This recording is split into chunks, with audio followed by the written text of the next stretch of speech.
It is not about forcing. It is about leading like a man. Decisiveness is the biggest turn-on for women. When a man is prompt and knows what he wants, he has a plan or an answer to her every questions. He is clear about his intention. This is what it means to be commanding. There is a huge difference between being commanding and being arrogant and tyrannical. Not to mention, you can only do this to a woman who is into you. A woman that is into you is expecting you to win. She is expecting you to lead and be a man. Too many guys make the mistake of being too self-conscious and do not let their masculinity out. They would ask her question to help them make decisions. Or they would imply in their conversation that she gives them an answer on what to do, where to go, and where to eat. Instead of asking her, suggest. And suggest in a manly and clear-cut way. Don't beat around the bush.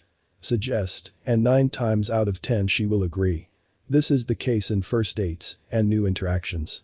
I am not talking about relationships where you have been together for a long time. By that time, she already knows that you are a man she is content with.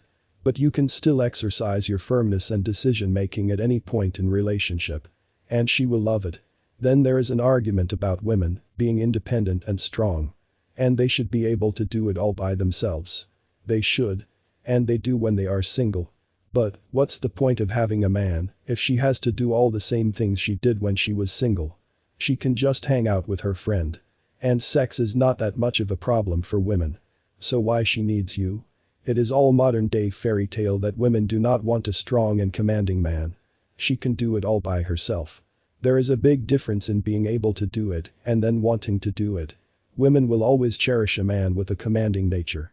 Otherwise, she has too much masculine energy and most men will steer clear from her. Simply because it is in man's nature to feel like a man around a woman.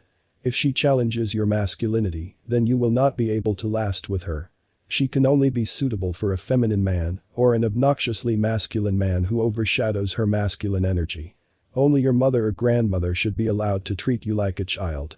In front of any other woman. You are a man. This is what it means to be commanding. It has nothing to do with being tyrannical and forceful to women. It is about doing things for her that she does not want to do as a woman. And she will reward you in ways that you have no idea about. A woman will only be a woman around you if you be a man around her.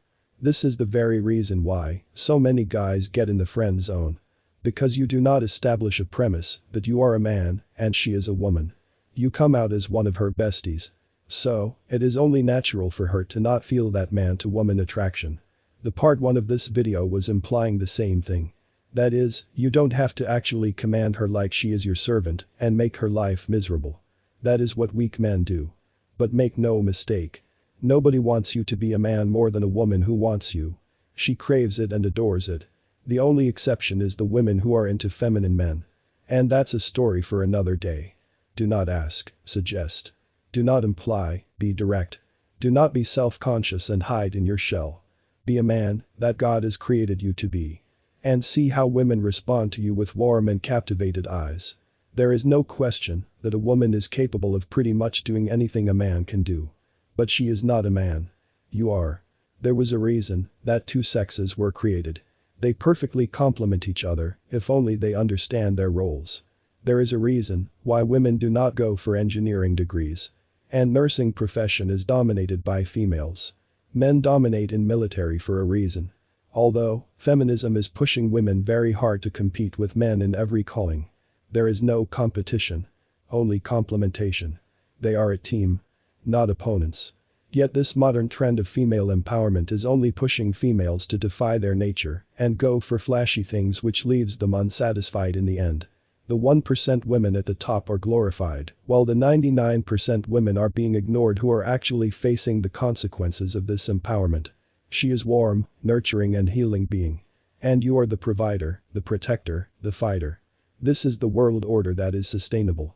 Everything else will crumble under its own weight. There is a reason why only she has been chosen to give birth. And you are physically stronger than her. If you think hard enough on this point, you will know all the answers.